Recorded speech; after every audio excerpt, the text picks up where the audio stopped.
Welcome, men, to Volume 4 of 33 the series, A Man and His Work.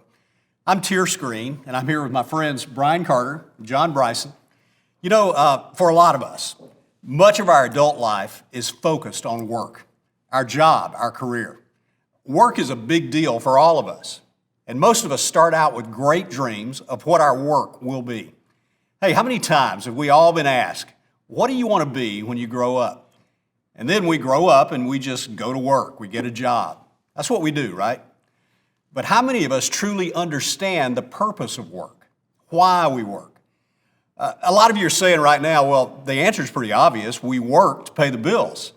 We work to get things done or to have what we want. We work to obtain goals just to retire. Well, in this volume of 33, we're going to challenge you to a bigger vision of work. A vision that comes from God's Word and offers His perspective. But we're going to start with the reality, the conventional views of work and the tensions that we can all feel. And we promise you that you'll leave this experience with some clear takeaways. First, you'll understand and get your arms around the tensions in our work. Second, we're also going to unveil a biblical blueprint that will serve as our guide as we pursue God's vision. Third, you will leave with some biblical and modern day examples of men living out our blueprint. And finally, we'll give you some practical insights that will help you as you live out this vision. And guys, don't do this without a training guide. That's like showing up to play a football game without your shoulder pads or your helmet. It's packed with substance. It has illustrations that will help you master the tools we give you, outlines for each session, articles that add to the teaching, and we'll also be building a personalized action plan as we go through this together. Let's dive in.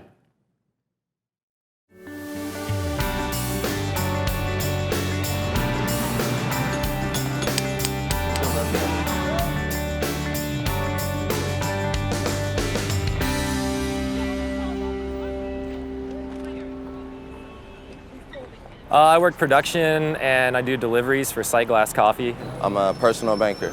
I'm a product manager at a technology company in South Bay.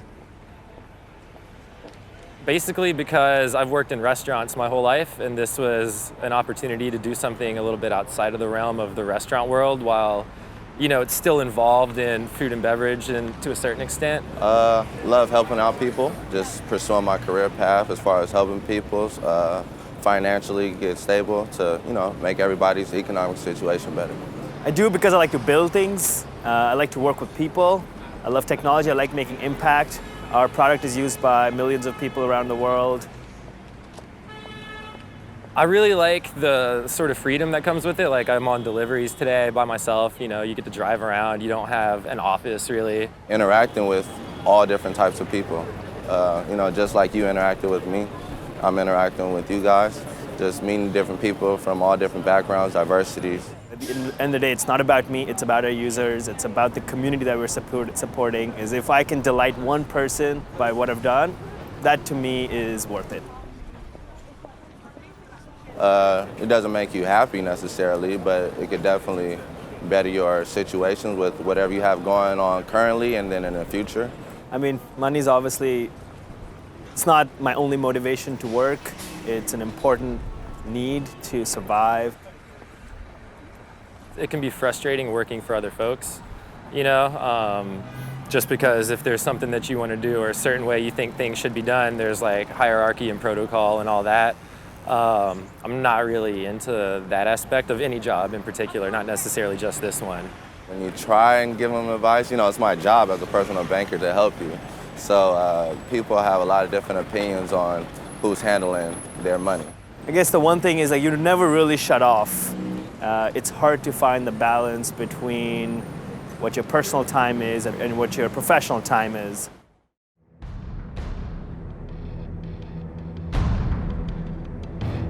Welcome, men, to Volume 4 of 33 the series. In this volume, we're going to dive headfirst into a huge part of every man's journey.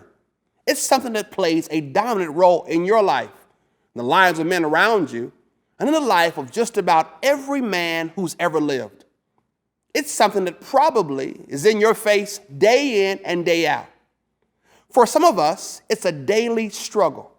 For others, it brings great satisfaction. For all of us, it creates tensions in life that we have to balance. We're talking about a man and his work.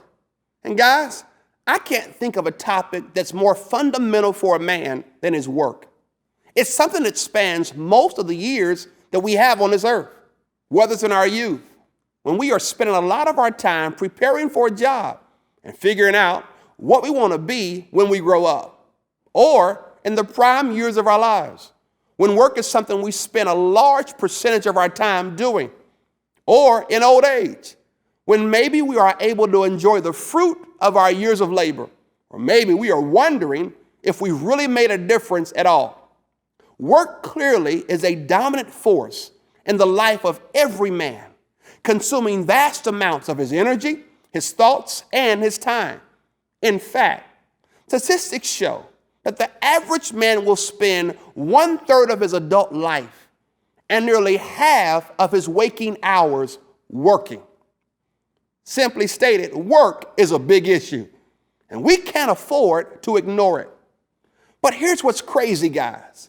Despite its overriding presence in our lives, despite its importance, surprisingly, work is one of the most under-discussed topics among men. Here's what I mean. Sure, we all complain about our job from time to time, or give the obligatory description when asked what we do at a social event. But most of us have never engaged in a deliberate process that helps us reflect deeply on God's design and purpose for work. And for many of us, work, and even life for that matter, feels like we are just going through the motions, trying to keep our boss happy, being a good boy, and just trying to survive. But guys, it doesn't have to be that way. That's boring, that's uninspiring. Work can be exhilarating, fulfilling, and purposeful. You see, authentic manhood is a life of truth, passion, and purpose. We want to challenge some of the modern misconceptions floating around out there about work that may have crept into our thinking and tragically have become conventional wisdom. We want to give you a new perspective of the nature and purpose of work and how it fits into a gospel-centered vision for our lives.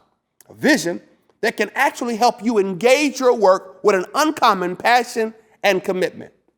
In short, we want to take you through a process over the next 6 sessions that will help you to see work from God's perspective and help you to engage at work with His power.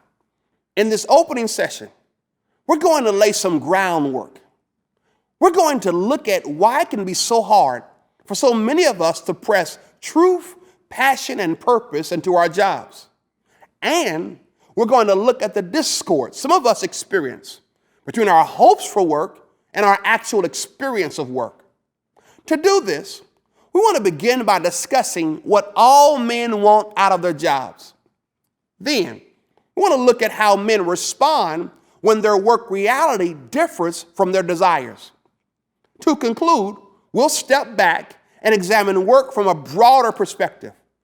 We'll get a glimpse of how it has changed over the last 200 years and how those changes affect us today. You see, all of us have been subjected to historical and cultural forces that shape what we think about work, how we work, and even the type of work we do. By pausing to understand those forces, we will be enabled to protect ourselves against them rather than being duped by them. So let's begin by looking at what all of us want out of our work. You see, the truth is that most of us want the same basic things. Whether you're a fireman, an investor, a plumber, or a CEO, you most likely want to be a success, receive fair compensation, have the right job fit, and be a part of something bigger than yourself, to do something meaningful. And hear this loud and clear. All of those things are noble desires. Let's unpack each of them briefly. First, we all want to be successful. No one wants to fail at his job or let others down consistently. As a man, we want to develop a skill or an expertise. mastery over some field. We want to be recognized by our peers as someone who contributed, someone who is good at what they do. We want to know that we are adding value and doing excellent work. We also want to be fairly compensated for a job well done. Although money doesn't bring happiness, a lack of money can create a consistent distraction for a man. On the other hand, being paid fairly and on time can empower a man to excel. The third thing men want out of work is the right job fit. We are going to address this more in other sessions. But no man wants to be in a job that doesn't match his skills or personality. Being miscast in your job has a way of slowly draining your energy and breeding frustration. Finally, all of us want to be in a job that is meaningful. Deep down, most of us really want to know that our work matters, that it makes a difference, that it contributes to the good of others or the good of society. We want more than success. We want our work to be purposeful and significant. Despite our hopes and dreams, our actual experience of work can come up far short of our expectations. Many of us struggle to succeed. Our work reality differs from our work expectation. And in the face of challenges and pressures of work, many men respond in predictable and familiar ways. We call these the conventional responses to work. Let me describe 4 of them. The first conventional response is probably the most widespread. It's what I call disengaged. Let's define this as a guy who is merely going through the motions. He's emotionally disconnected at work and has diminished motivation. For him, work feels like the place where he has to put on a mental or even literal costume from 9 to 5 or longer. It's like he's just acting.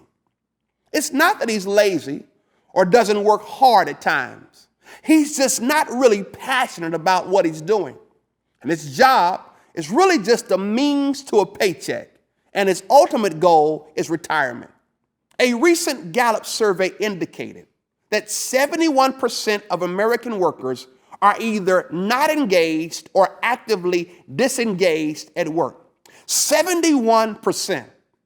Now, the cause of this conventional response often goes back to a common misconception. It's the fallacy that says that work is only a necessary evil, that work is only a means to an end, that it is something you should escape from if you can. In other words, acquiring wealth is really a means so that you can eventually stop working. Unfortunately, this misunderstanding has been robbing men of truth, passion, and purpose ever since sin entered the world. In session 2, we're going to blow this fallacy out of the water. The next conventional response is what I call disappointed. It's when a man experiences a real lack of contentment in his current job because it's not what he expected. It can be caused by the death of a professional dream or failed business venture, being passed over for a promotion, being unemployed or underemployed, or being at a less than desired income level. It can create a mild depression in a man. And it can make work feel like a deficit or a dark cloud in his life. Disappointment is a common response. In fact, less than 1/2 of U.S. workers report being satisfied with their job. And about 1/3 are disappointed in the amount of money they earn and the amount of stress they experience on the job.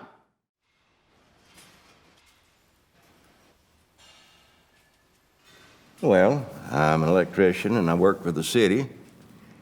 Well, it's a tough job now, and it can be dangerous. Of course, you're out in the weather all the time. I make a living, but it's tough. I mean, sometimes on evenings or weekends, I'll pick up a little electrical job just, for a little extra cash. It's just hard to get ahead, Of course, I go home sweaty and dirty at the end of every day.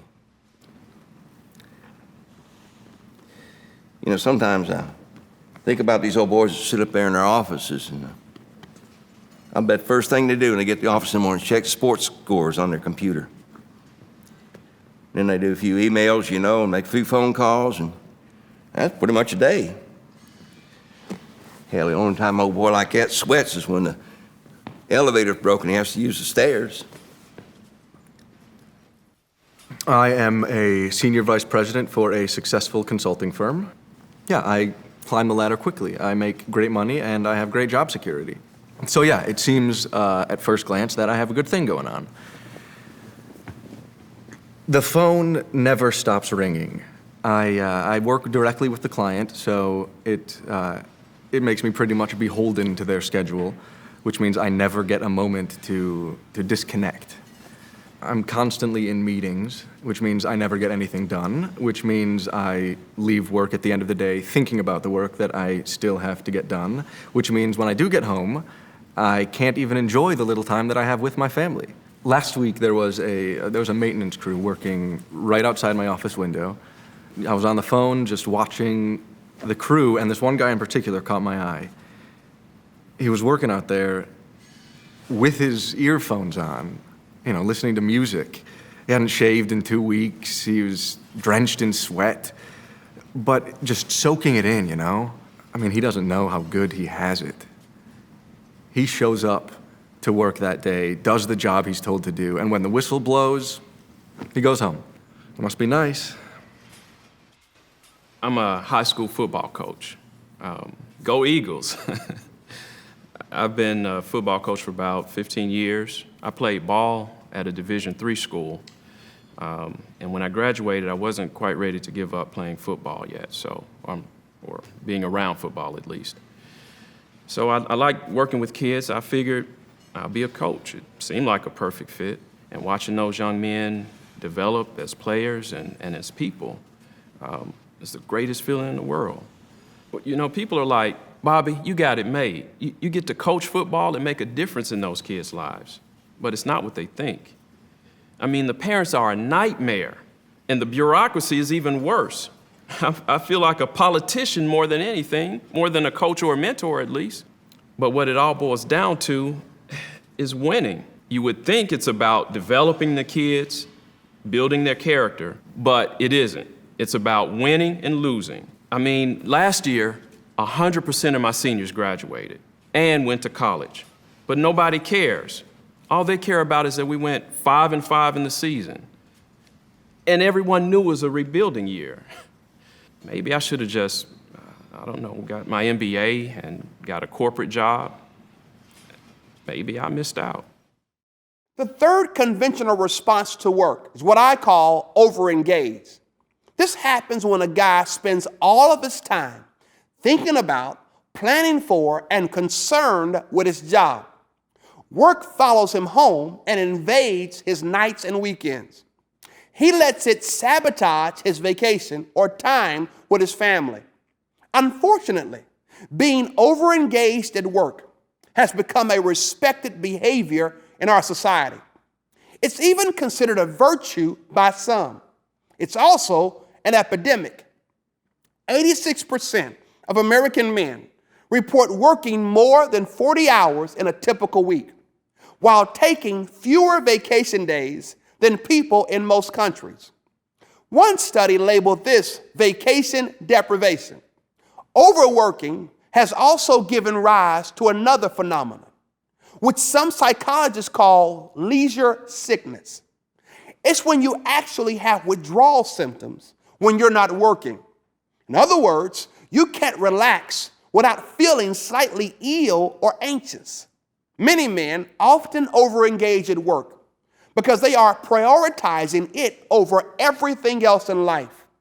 We make it the source of our significance, our identity, worth, or value.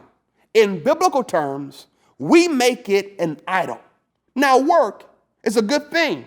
And as you will learn in the next session, it is a gift from God. But it wasn't made to be elevated to the most important thing in our lives. And some of us have too high of an expectation for the amount of fulfillment work can truly offer. The final conventional response to work is underworking. This is when a man will do whatever it takes to avoid work. For him, leisure is the goal of life. Guys that struggle with underworking often never declare a career path, but instead choose to dabble around perpetually with part-time or dead-end jobs. When they're actually at work, they're often tempted to do as little as possible. On the job, they're better at pretending to work rather than actually working. This response often springs from a lack of personal ambition or career vision. For others of us, it's just raw laziness, disengaged, disappointed, overengaged, and underworking. These are 4 typical male responses to work.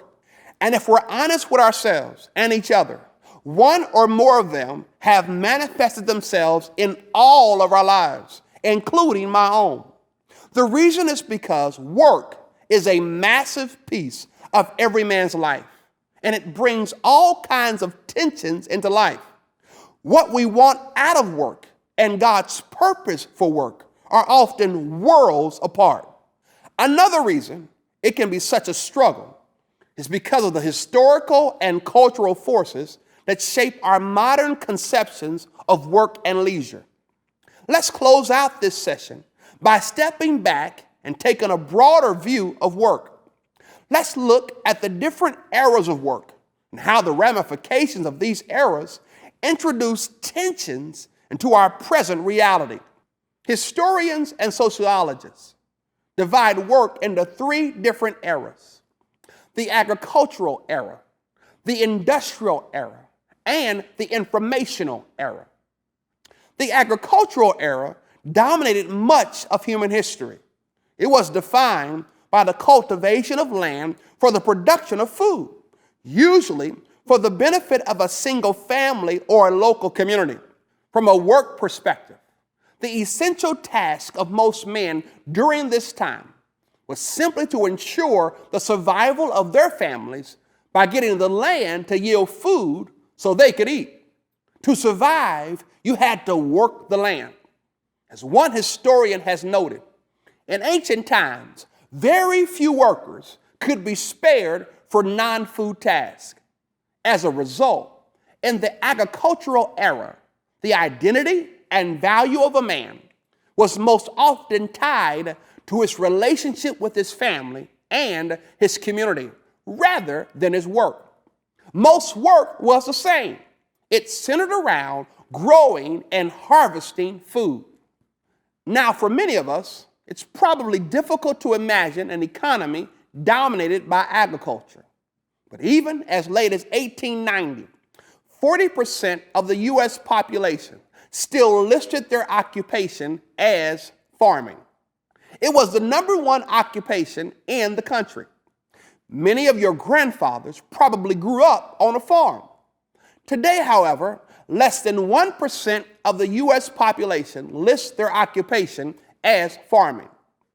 The shift away from agriculture was due in part to the emergence of the next major era, the industrial era.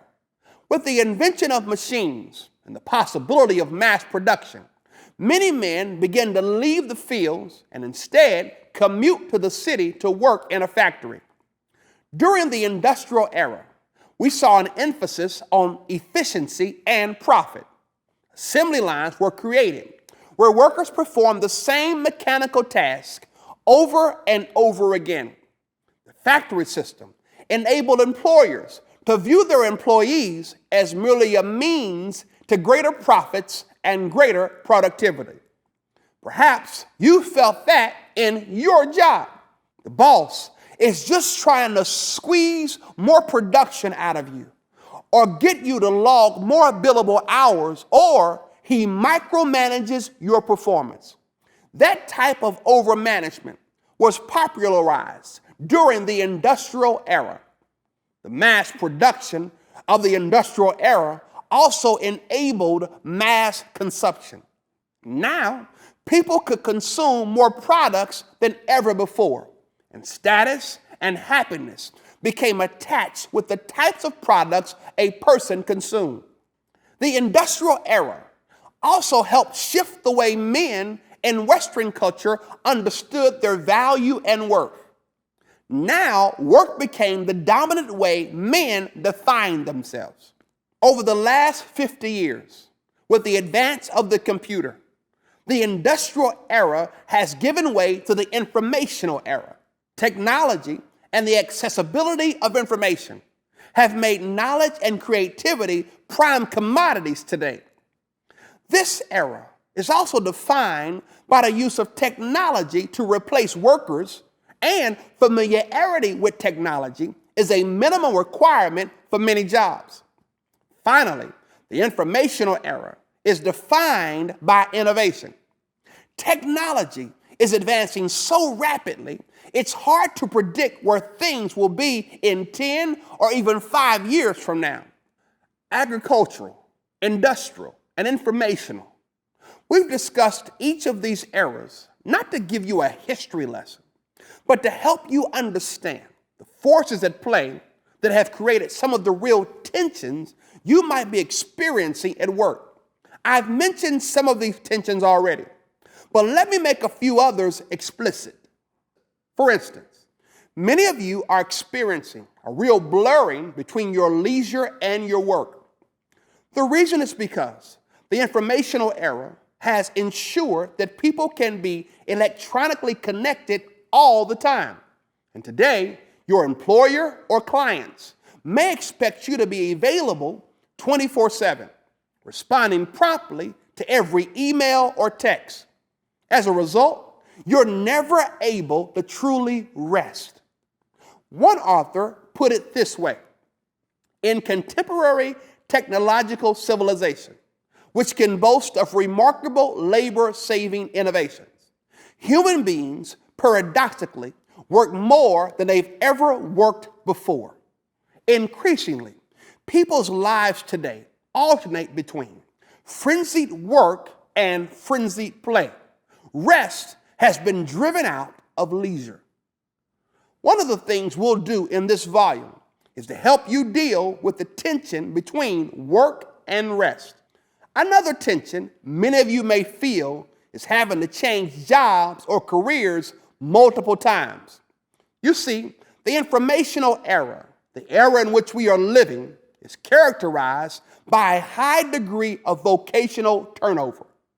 Change has become the norm, not the exception.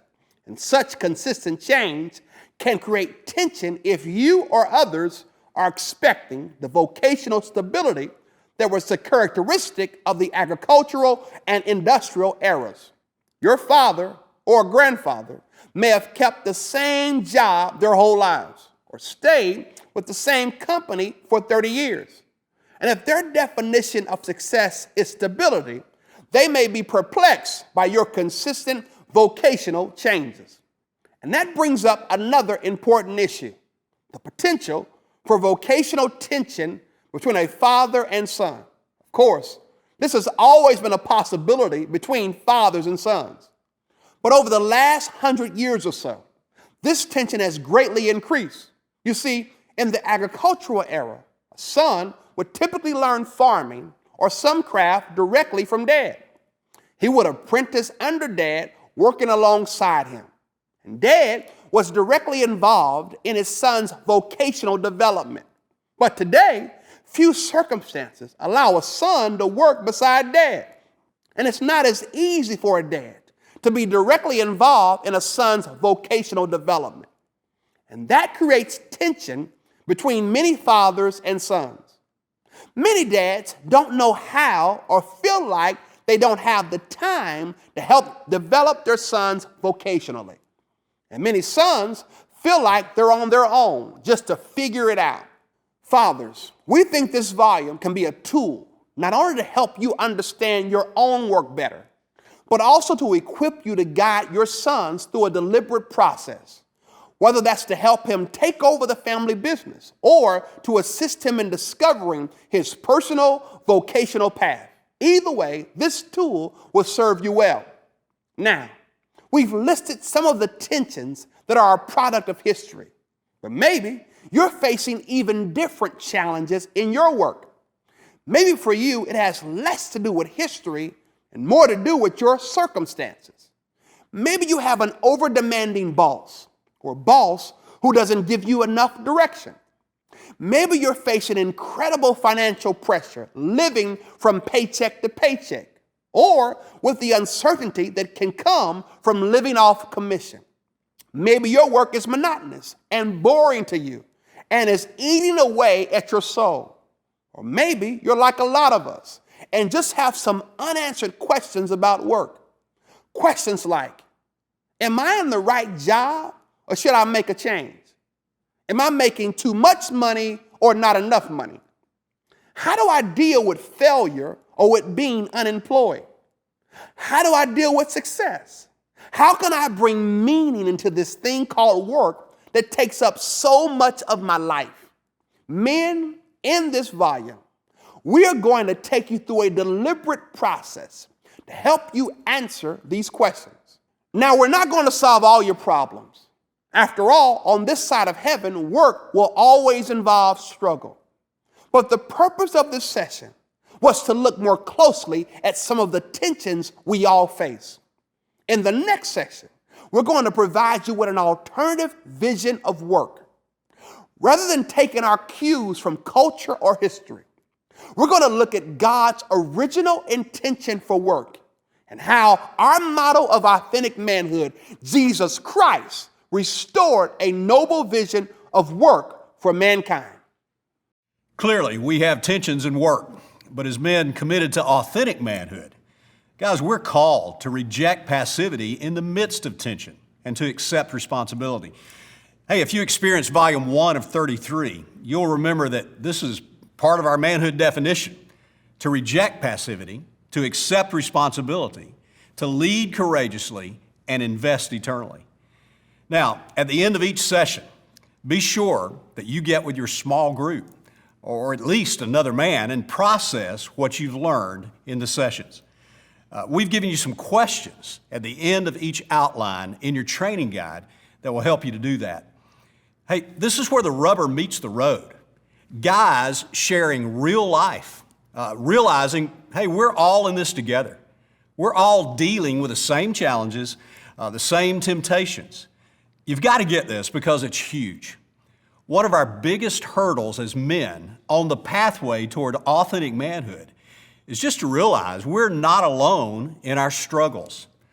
C.S. Lewis said, friendship is born at the moment one person says to another, "What? You too? I thought I was the only one." If you really want to do things right, take a few moments to write down your strategic moves from this session. We've got a special place at the end of each outline for you to do that. For instance, in this session, your strategic move may be to evaluate your own motivations regarding your work. Whatever your strategic move is, write it down. At the end of the volume, we'll compile all of our moves into an action plan, and that will become the list of takeaways from this volume of 33. A plan that when you put it into action will dramatically change your work vision for the rest of your life. Our work is bigger than just a job to be done. We need to see work from God's perspective.